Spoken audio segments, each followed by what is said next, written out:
the Sharks win a wonderful home opener, 3-0 over the Winnipeg Jets. This is Erik, Puck Guy 14. And this is Jentry Alexander, J. Alexander 46. And we welcome you to the inaugural edition of, well, we haven't figured out the name yet. Santa Clara Talk. Don't trip. We're still figuring it out. Or don't get hit by buses. Yes, let's not get hit by the bus. We'll let the bus go. Anywho, as you can see, we usually park at San Pedro Square, and with me running Pucknology.net, we need to do a game recap of some sort. So we're bringing it to you in a different format this time. Gentry and I have Shark Pack Plan. That's Plan A. So expect to see a plan. Next game would be November 1st against the Calgary Flames, I believe. I believe so. Yeah. I hope so.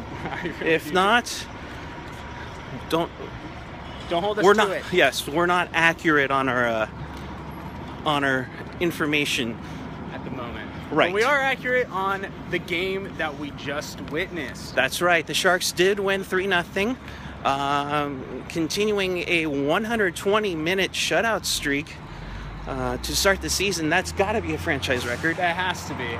Phenomenal start. I got to bring up the fact that our defense, back-to-back games, have been absolutely stellar. Mueller standing out in his rookie season. He has been just a beast in his, you think 19 years old, but he's playing like he's been in the league for at least 5 years. Right. He's a 2013 first-round pick from the Sharks, looking really solid. And I do like him, and we mentioned this during the game, Brent Burns with him as a defensive partner. Oh, that's going to be a great pairing. If they keep them together, you've got the wildness and offensive ability of Brent Burns, and you've got the two-way defensiveness that is Mueller. God, that's going to be a great... Put it down as one of the best defensive pairings in the NHL so far this season. And we're only 2 games in, so things can change. All right, we have 2 down, 80 to go. Let's not start planning the parade route yet. Unless you're Vancouver, in which you have more wins than the LA Kings, in which case you already have everything mapped out for the playoffs. That is from TSN Top 40? 1040. 1040, sorry. Yes, after Gentry's referencing the as one of the last airplanes coming into San Jose, makes it in before curfew. Basically, Gentry was referencing what TSN 1040 was saying, that they were already celebrating that the Canucks had more wins than the defending Stanley Cup champions. But we digress. But getting back to tonight's game, we had a nice goal from the point from Vlasic, which, if you know us, we do fantasy hockey. Gentry has Matt Nieto. I had Patrick Marleau. We've been bickering the entire game whether or not that got tipped. It was Nieto. It was Marleau, but Nieto. But apparently it didn't go off anybody. With a Shark, it went to Pickles. Then Tomas Hertl.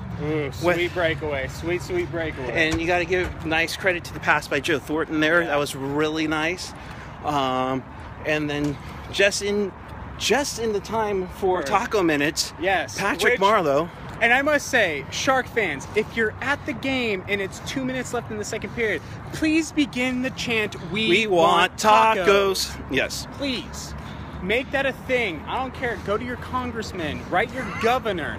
It needs to be a thing. They should have it on the Jumbotron on every single game when it comes down to the taco minutes. Please. Please, SAP Center. Please, San Jose Sharks. We want tacos. Okay, back to the game. Anyways, so Patrick Marleau had a nice breakaway move. He was deking like crazy. He was almost Patrick Kane-esque, I would say. Pavel Marvelian. Yes.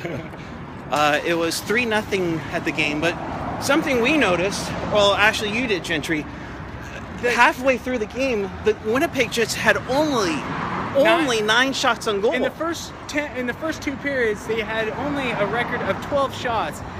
By the end of it, they had passed over the Sharks with 30 shots to the San Jose's 26. We don't know what happened, considering the fact that the Sharks were on the power play for the majority of the period. And let's talk about the kind of downside of this game, the power play. Yeah, the power play in the third period was really bad. Well, it was bad all over, but I thought early on they looked semi-crisp. It looked kind of crisp. They looked like they were, they were moving the puck very well, and then something happened in the second, and it just went haywire. Yeah, passing all over the place, it was not crisp as it could have been, considering the star power and the offensive threat this team should pose on the power play. It needs to get better. And Winnipeg, was really going to the box a lot. Dustin Byfuglien looked like he was trying to take out as we almost got taken out here. Oh, thank you. This is live, folks. We aren't going to edit this bad boy. Yes. Folks, do not live update and try to walk along the streets. It is dangerous. Leave it to the professionals.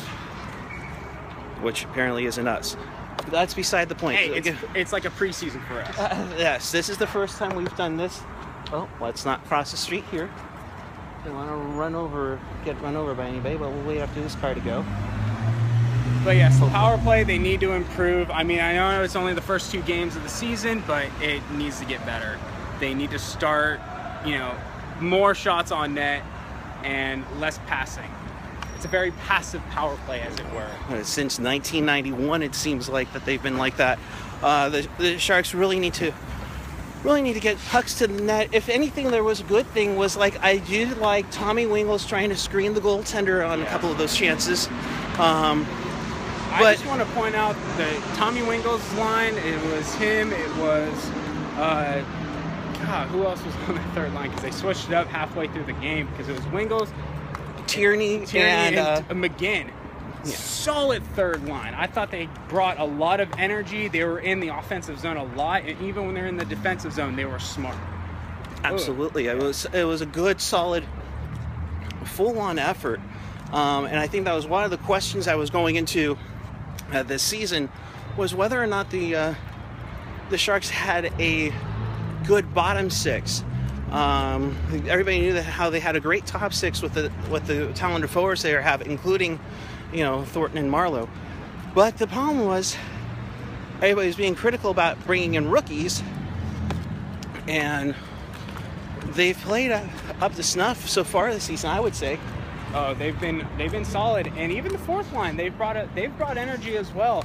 They don't really have any points to show for it, but you know what? Or maybe I'm wrong. But so far, they have brought an energy, and they've been solid in terms of making sure that they clear pucks and their speed. And you know what? Hey, I'm waiting for the debut, personally, of John Scott.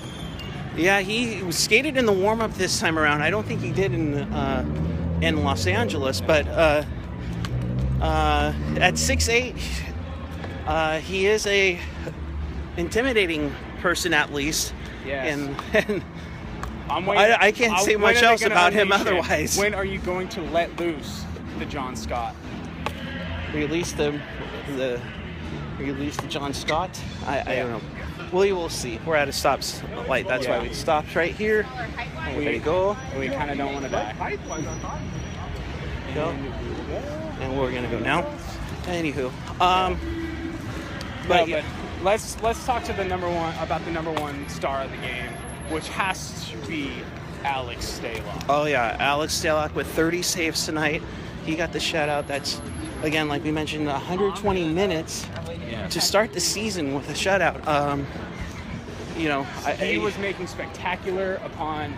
I mean, you can pretty much make a highlight reel of both goalies in the first 2 games. They have both made spectacular saves. Niemi looked strong in the debut, in the season opener, and so did Stalock. They are both really pushing each other competitively in trying to win the number 1 spot. Right, and I don't know if it's going to be tough or if it's going to be easier, is that they are friends on and off the ice. Might make it a little easier. It might push you a little bit further. It may be like the nice, friendly competition. But in the end, there's no key for the Stalock. None. Right. Sorry, Winnipeg. And Nemo says no. At least we hope so far. But everybody's played well. We got to. They head on the road on what? On Monday, Yep. which means they'll leave tomorrow night or tomorrow for Washington. That game will be at 4 p.m. on Comcast Sportsnet California. It's going to be a good one because with Washington beat what? Boston 4-0? 4-0. Two goals from Ovechkin. He is lighting the lamp now. Capitals are proving themselves to be a powerhouse again in I know you're hating the picture of the selfie, but we're just trying to get into the garage just because there's a massive long line at the old wagon. Oh God, we're gonna die. All right, folks. All right, so we've made it to the San Pedro garage. That is it for us. I think we recovered everything. Yes. So until next time, to quote the great Randy Hahn, keep it real.